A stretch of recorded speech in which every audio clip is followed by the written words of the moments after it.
just go ahead and dive right into this. And actually, before I go ahead and talk about OKC, I do want to say that the crazy Lakers trades, they're already starting. Like, ever since, like, I want to say maybe 3 years ago or something of that nature, for some reason, a lot of Lakers fans and a lot of Lakers accounts, they like to post the craziest hypothetical trades that could bring superstars to LA, and these trades are so ridiculous. Like, I'm looking at this trade right now, and it says the Lakers receive Kevin Durant for D'Angelo Russell, Austin Reeves, Roy Hachimura, Max Christie, and a 2029 first-round pick. So, obviously, this is a crazy trade, but, again, it's just a crazy trade. And one of the problems for the Suns is that they are basically stuck with their big three for a few seasons. Excuse me. They don't have any draft picks going into the future, and because of that, they have to sort of rely on Devin Booker, Kevin Durant, and Bradley Beal for a majority of the for like at least maybe 2 more seasons. And I mean, that could end really good, but so far it's not proven to be good. But this could be like just, a really like a one bad season for the team, because they still need that chemistry to go up. But for that series, I mean, Kevin Durant, he played all right, but he didn't play nearly as well as you'd expect him to.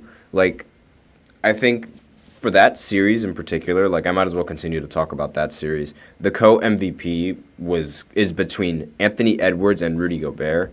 So he ended the series averaging 31 points, 6 assists, and 8 rebounds with 2 steals on 51, 44, and 84 shooting splits with 64 true shooting percentage.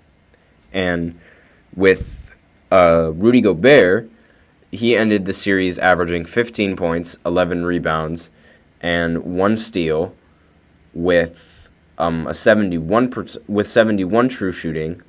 And obviously, those two, it's between either of those two. Those two, they played a very important role to winning the series. Now, the Devin Booker, he was the best player on the losing team, averaging 27 points, 3 rebounds, and six assists with 1 steal and 49, 35, 95 shooting splits with 66 true shooting. Now, Nickeil Alexander-Walker, he was really good off the bench for that series.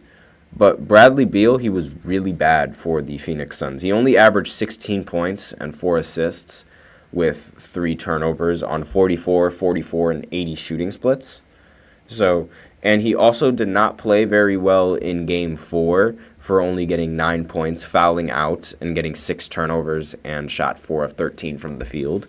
So it's really the fact that it's really Bradley Beal that's sort of been the reason as to why the Phoenix Suns weren't able to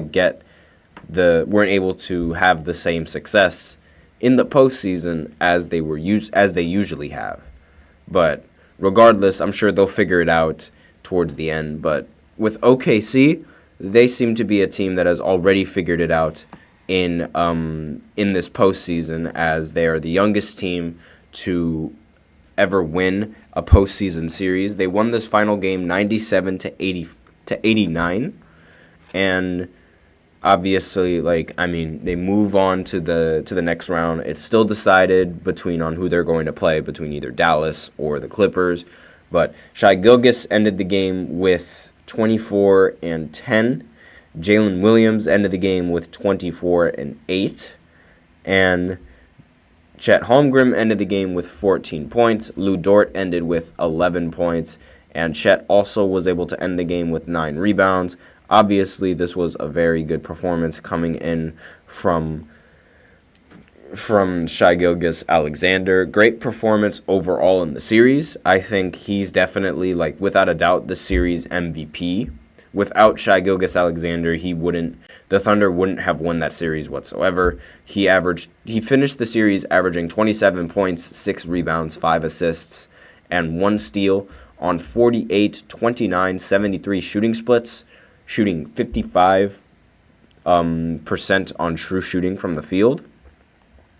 And surprisingly, I thought the Finals LeBron was going to be, like, I call the Finals LeBron, like, the best player on the losing team.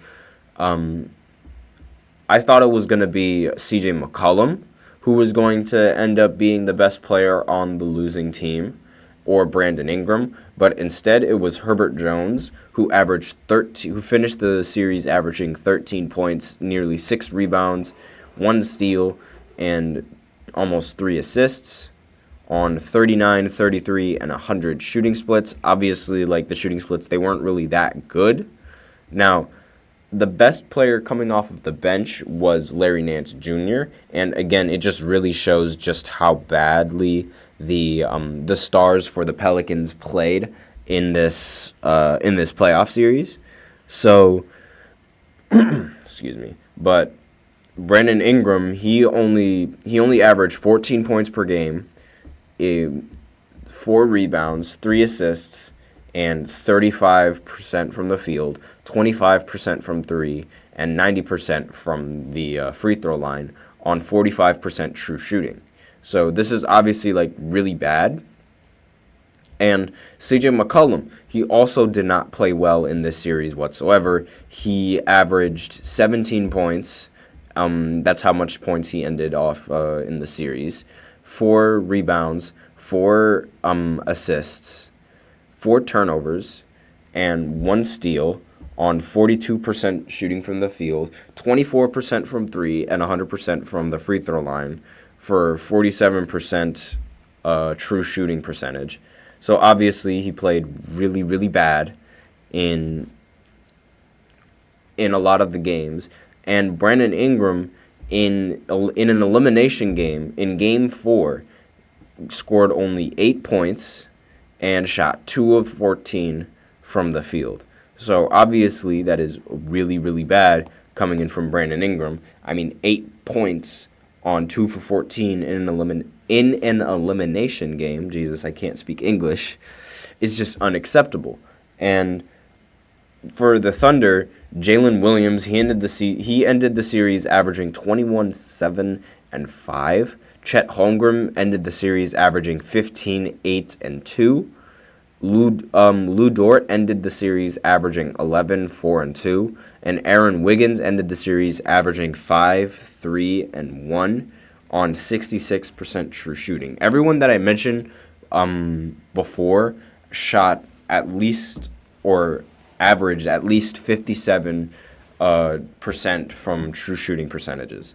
And Lou Dort shot 67 had a 67% true shooting, which was really, really good considering how, in the play-in when not in the play-in, but in the playoffs when he played against James Harden in Houston, he sort of struggled up until the elimination game. And now we've sort of seen, like, the consistency from him overall in this postseason, which was something that was lacking for Lou Dort for a majority of the series. But that's basically, like, my opinions for everybody on this series. And the Thunder, they played very well. They proved most of the haters wrong, where, like, a lot of them were saying, like, oh, this is going to be the Thunder's first series, and we have no idea how well they're going to play, and they're probably going to be they had a lot of doubters. I will say that they had a lot of doubters going into this postseason, but so far they're proving all of them wrong, and that's really, like, the best thing you can ask for when you are when you have a team like this, because when they're this young and they're still, like, and they still need to, like, develop their skill, but right now they're still winning. it really shows that like this team is sort of like it's ready for success. Like it's eventually going to end up in a championship. It has to. And this could be, like, I wouldn't be surprised if, I'm getting email after email, geez. I wouldn't be surprised if this team ends up, like, sticking together long term for, like, 15 plus years, maybe. Or maybe like 10 at the very least. And they end up becoming the equivalent to the San Antonio Spurs. Because if you think about it, they have all the players in the position to sort of fulfill that role. They have a competent guard in Shai Gilgeous-Alexander, similar to how they had a competent guard in Tony Parker. They also have a competent shooting guard in Jalen Williams, similar to how they had a competent shooting guard with Manu. And they also have a very good big man with Chet, similar to how they had a good big man with Tim Duncan. Now, obviously, like, there's no telling how good these players are going to be in the future, but who knows how well they could develop. But that's just food for thought.